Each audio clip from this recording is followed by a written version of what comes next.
Pixar Lego Bricktoons. This is a thing for some reason. Now, I initially missed this project as both a concept, an announcement, and even full on the release. Don't know where I was for absolutely every related thing to this, but I do know at least that it finally did come out on Disney Plus right on my birthday, September 4th. Hence why I'm only just getting to it now, in the distant day of September 8th. Woof, I'm really slacking here. Now, this is a new animated little mini-series going through 5 different IPs from Pixar's catalogue and just doing antics. They're like shorts, minuscule, non-impacting, fan-servicey little bits. It's fodder, honestly. It's not high-end art. And the question is, does it need to be?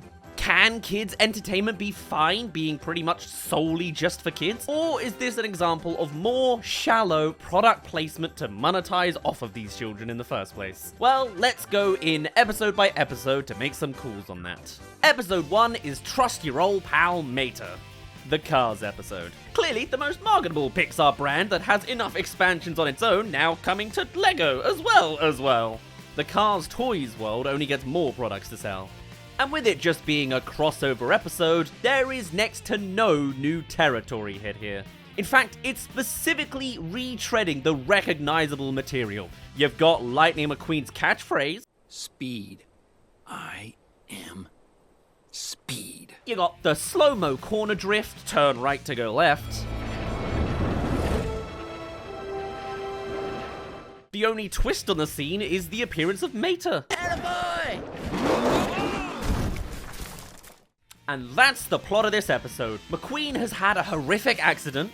How very Cars 3. And so, while in the shop, you come to learn a certain quirk of the animation, or at least I did. Lego animations. You know, they're pretty beloved. If not only for the historic elephant in the room that is the past super success of the actual Lego movie, showcasing so much creative prowess to create a world that visually encapsulates the Lego aesthetic right down to mimicking stop motion animation done in CGI. But this isn't that. And the piece that really stands that out for me at least is the mouths of these characters. I know the actual Lego movie also animated mouths to not be like separate pieces, but somehow here it's just that extra little bit jarring and different and unappealing. But the rest of the set, yeah, looks nice and Lego-y. Not as dynamically lit and with a lot more flatter surfaces than usual, but it functions, you know. Anyway, after a brief line of logic, which distinctively is a lie in the logic of the Cars universe. You think you done won all them piston cups just 'cause you're specific parts? Yeah. That is demonstrably what has been the case for the improvement of every Cars villain and Planes plotline. I didn't watch a duster crop be mutilated and repaired in surgery and change careers just because he had determination. It was the parts that made him function that way. Anyway, here, that doesn't matter, as McQueen is put under the needle himself and comes out as a monster truck. Aha, another toy product to this production line. There's a race coming up, and what are the odds of winning? That's the entire plot. Legitimately, you can piece together absolutely everything else this episode has to offer. Make some cuts to the runtime in your head by like a quarter, and you're there. McQueen comes out, everyone ridicules him, he comes out with an incredibly crazy dark line. Oh my god, I can't believe that Disney and Pixar and Lego allowed this horrendous line to broadcast to a public audience and out for kids to hear it too. My god, listen to this. Goofiest looking loser in the history of losers. Whoa, this got dark really fast. Yeah. You went too far, Cars. Anyway, if you were hoping for some proper Lego racing content right about now, you are not in luck.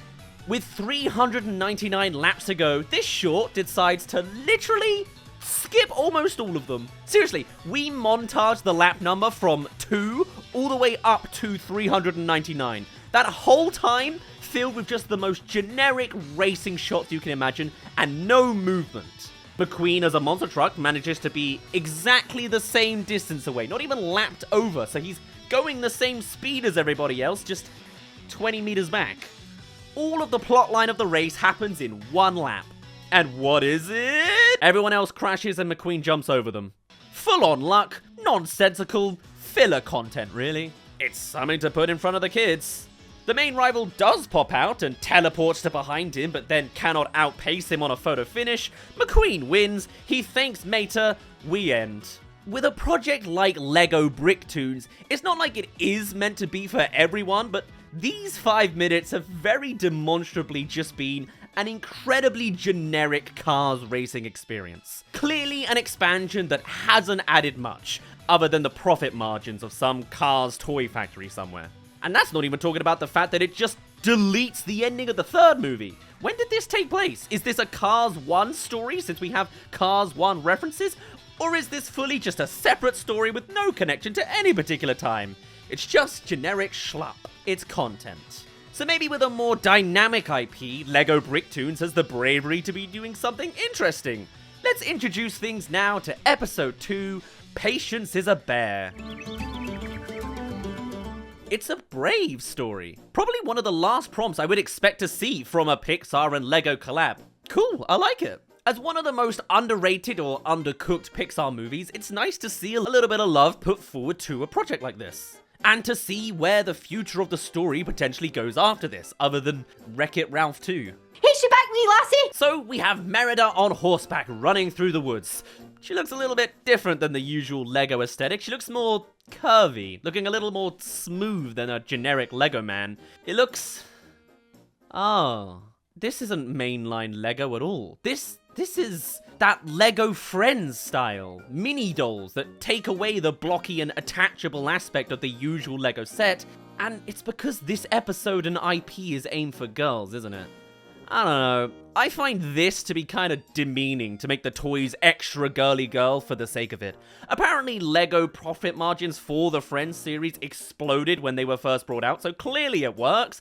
And I would say I dislike it. I'm a boy. But still adds a little bit of an ick for me that the girl episode has to be extra girly girl. Specifically since it goes against the traits that Merida herself as a character would want to push back against. Anyway, she stumbles upon another henge, and finds her 3 brothers have stowed away to come here. Gareth! Hubert! Hamish! What do you think you're doing? They just teleported here, and after telling them that not respecting the grounds turns you to stone, one of them... turns to stone. The episode is about remedying this. And the best love letter way to doing that is to go to the witch again. And sorry, I checked. There's no more Pixar Theory Sully Easter eggs to be found this time. Instead, it's another cauldron potion scene. Welcome to the crafty carver. It goes on to bringing up an archaic reference for some reason of the old press 1 if you want this, press 2 if you want this kind of gag. Cell phone humor.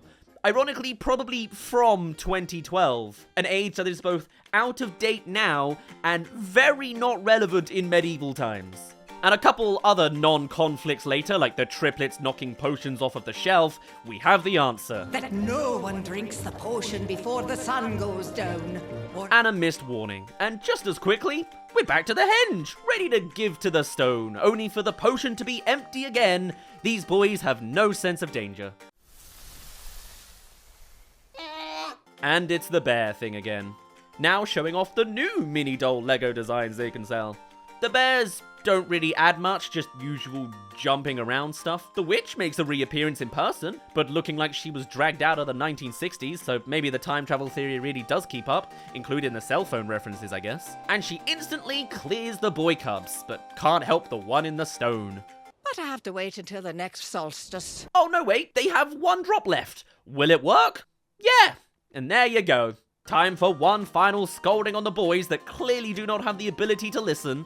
And you don't linger in such a powerful place. Here we go again. Is this not a terrifyingly bad ending? This is the last squeak of content we're likely to ever get of Pixar's Brave, and that's the latest part in the timeline we see? Merida, stuck in stone, where she specifically is told you'll have to wait until the next solstice for. That's a year away, or half a year? Which solstice are they counting here? Trapped forever with a nonplussed witch and 3 brothers who don't even care and cannot verbalize to their parents that their sister is practically gone. Well, at least it doesn't look like they feel the time pass in there. Nightmare fuel. Thanks, Bricktoons. Still very little content added to the original story, but at least we saw something from this underdog, even if it goes against some of the girly thematics of the character. Episode 3 is Pizza Night. It's the Incredibles episode. The one I was actually the most excited to watch out of the bunch, thanks to my unbridled adoration for this world. A chance to see more spin-off content after the heights of Jack attacks? Absolutely! Feed me, please! Now, if only making pizza was this simple, right, buddy? Showcasing that one Lego build that Mr. Incredible only seems to have, he's trying to make pizza against a grainy, old-timey cooking show. It also is the original voice actor, very possibly testing the grounds for if they actually have the voicing chops to come around to the third Incredibles now that we know that that is real. And Jack is teleporting away to eat that pepperoni. That's his story arc sorted. Now Bob puts looking after Jack to the kids. Has this risen enough? And immediately, Jack is gone. We know this, Bob. JJ teleports. And I just saw you putting him in a normal crib, not expecting anything. Why would you put that burden onto your own children, superhero? So they go out to the garden to find him, but also they don't think Jack can teleport either, I guess. Just walked out the door or something. Even though he literally just did that in the same room as them earlier this episode. Jack is actually indoors and morphs into dough, ready for Bob to almost punch. Punching babies is the gag of this episode, and I was told that the Goofy Losers line was dark. Jack, I checked the whole neighborhood and I can't find him anywhere. Hey, that's a reference. That is what this whole collab is about after all. Although, hold on a minute.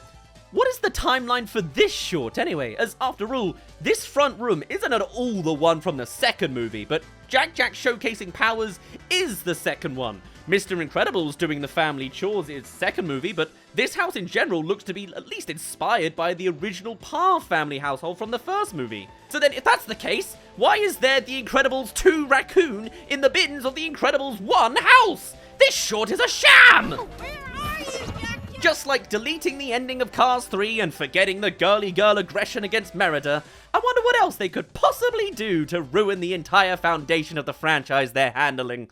It was me. I did that. Hey, thank you for making it to the middle of this video. For a show that's like 50 minutes long, I already have a lot of rambling review thoughts for it. Oops. Anyway, if you're interested in more critiques of animated stuff, then come subscribe. Or better yet, we've just now set up a new Patreon.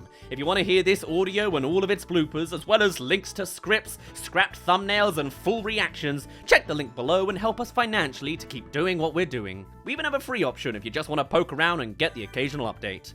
Right, anyway, let's get back to the other half of the Incredibles Lego shorts. How much worse could it possibly get from here? It was me. I did that. They just did a Palpatine.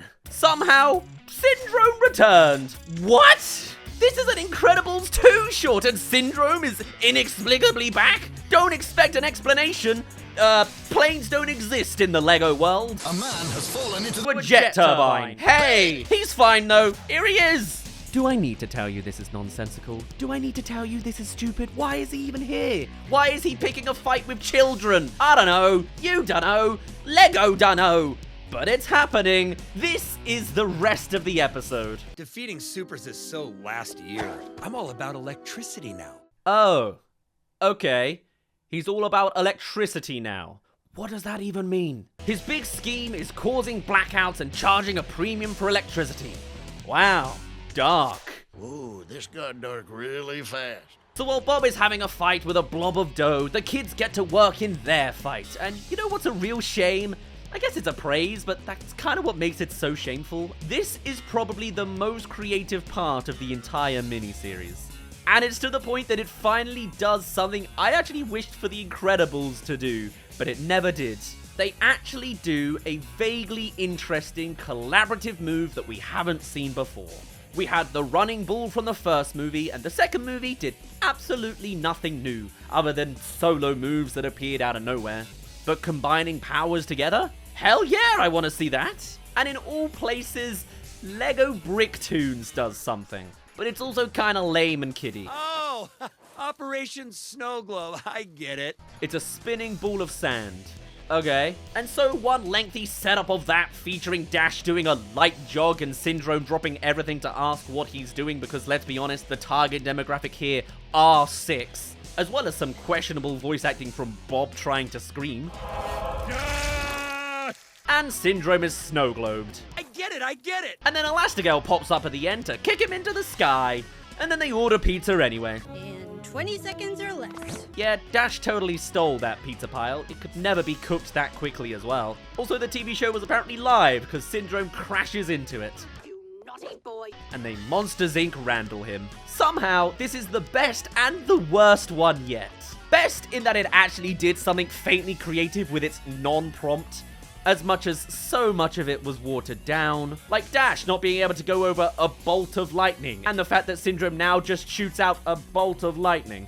But also, it is so unbearably thoughtless to the source material. More than any of the others, this really feels like kids just playing with their toys. And they would play with a Lego Syndrome as well. He's the best bit. No more thoughts beyond that, though, go into this project. Let's move on. Who knows what might be lurking about? No, let's move back, please. It's hideous. Who gave the prompt for Lego to do Finding Nemo? Because it clearly ain't working. Look at these peering eyes.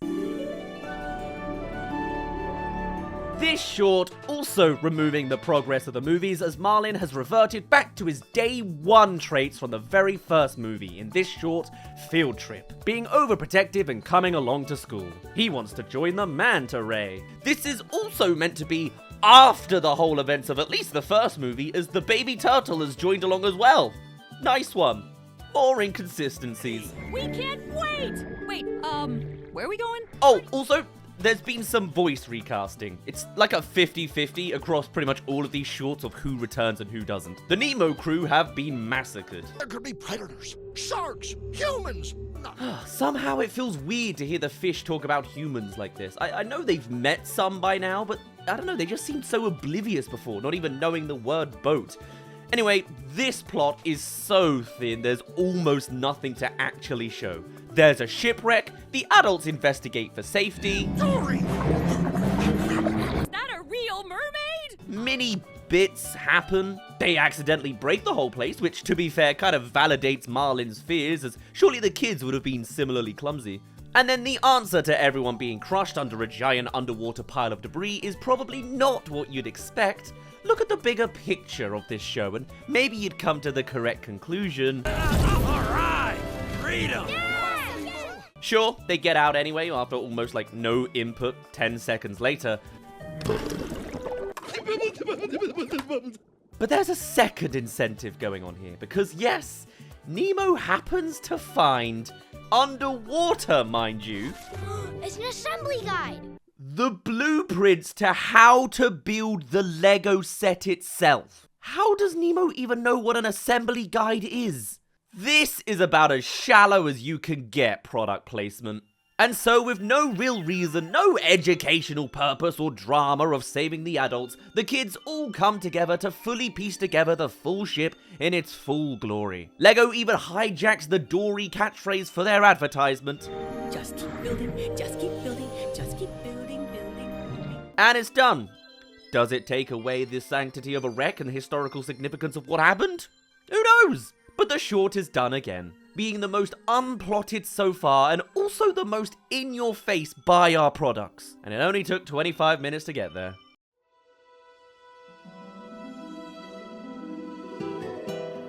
And then the final episode is another slightly underrated Pixar movie, and I can respect that. It's a Coco episode. Family bands together.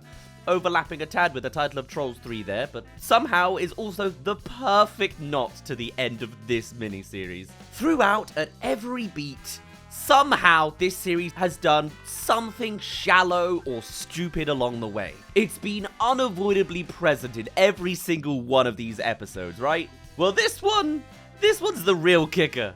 So remember that one scene in Coco with the little music competition? Well, this is basically that scene again. Not beat for beat per se, but so very ununique anyway. So the premise is Miguel teleports back into the world of the dead, and from the subtext of the dialogue, you can hear that it's basically exactly 1 year later. And there's a competition he's hopping into. He meets Hector again, as usual, and meets with Hector's other half, though in a pep talk, Miguel now seems nervous instead. Also, the voice cast has changed for him since he was a kid before, but apparently goes back to his original cast in song using some archival footage, which is some cool technology there. Anyway, in this competition, we push the boundaries of the rule set of the world of the dead. Or at least, I think so. So sure, golden leaves are like the motif magical item here. I get it. It's around the guitar in the movie and brings Miguel in and out. It's also the floor of the big bridge that Hector can't pass and all that jazz. But here, the magic leaves also keep returning as like a Moana God of Water effect.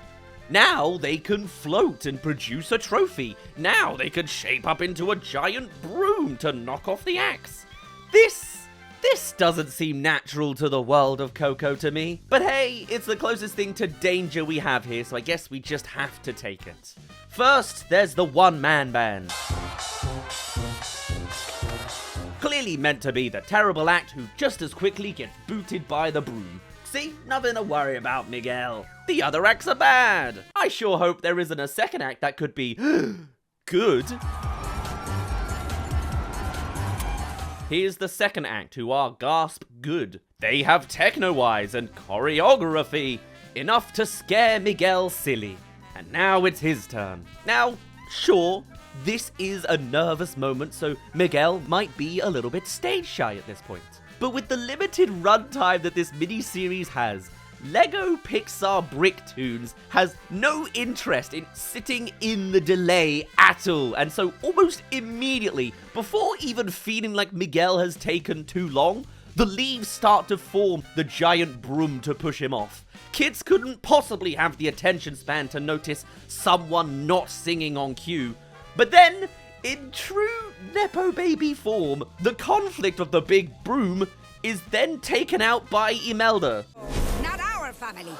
She then gets to interrupt the punishment rules of the competition and give Miguel a pep talk on stage. It is also slightly emotive. Lego fatally got one thing right here with the mention that his family are proud of him no matter what, and then they go on to reveal Mama Coco watching from within the crowd, which is a genuinely nice moment. But then, the rest of the audio for this short just gives out. It is so shameless what they do here. And you know how I said they somehow brought back the original Miguel VA with some technology when singing? Yeah, that's because for the next minute or two, they just outright rip the audio from this scene in the movie as his song.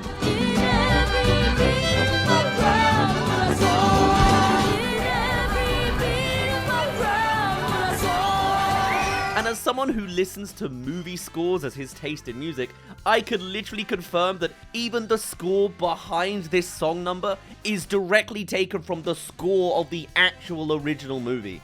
So even in the logic of this world, this competition happened. A year later, Miguel returns, and with no creativity, no musical prowess or improvement with the guitar he presumably has been using further for the past 12 months, he wins the competition, tarnishing the franchise only in leaf logic, and this is the least destructive of the shorts, but also so hilariously basic. I cannot believe the audio just cuts out and they play the audio from the movie. This is maddening. Lego Bricktoons cinematically is a train wreck.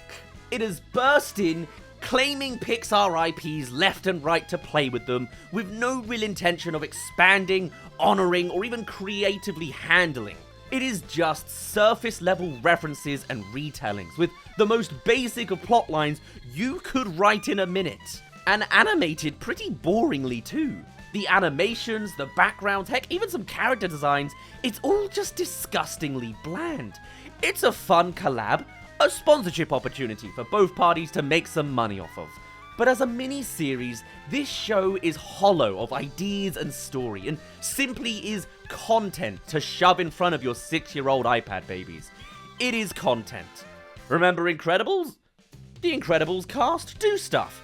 Jack from 2 and Syndrome from 1. Cars, they race. Give them a race, but as a monster truck. And Coco, do that one iconic scene again. Almost to a T. Look, this is clearly one of those shows for the kids to watch on Disney with no adult supervision. Like one of those Funko Pop Spider-Man shows or something. It's not here for me to criticize as a just now 28-year-old man. I get that. but it's also just schlup. And is it really worth your child's time in their developmental years to be intaking schlup? For a studio as proud as Pixar, emphasizing that their movies aren't movies for kids, they're movies for everyone, it's a real shame to see content that is just for babies, with no depth or lesson. It's just antics. Nonsensical, stupidly written, non-consequential antics. I'm not asking for the next Lego movie, but if this series was even a quarter as well thought out and cared for as that first Lego movie, with dynamic lighting, great animation, and a brilliant tale, with fun and creativity at the center of the idea still kept along, this could have been revolutionary, and I bet would have sold way more toys for the brand than this shoved to the corner mini piece on Disney+. The fact that I've turned this video into a terrible-esque chronological review means I've maximalized my time to critique this show with all 6 pages that I have so far, and perhaps have put in more time on this than the writers and producers at this point, when all this really deserves is to be a mini. I should have talked about this for 5 minutes and called it a day, but here we are again, complaining at companies doing something shallow in the middle of the incredibly artsy arts industry. Why should we even be surprised? If there's any lesson to be taken away from this, it's that Syndrome does electricity now. How nuanced. For now, though, I'm gonna end it off there. My name's been Daz. Thank you very much for reaching the end of this video. What are your thoughts on Bricktoons? Feel free to dunk alongside it in your own words down in the comments below. And I shall see you in a little bit. I had so many rambling thoughts, I even lost my voice halfway through this recording. This is a different day that I filmed this. What a life. What a prompt.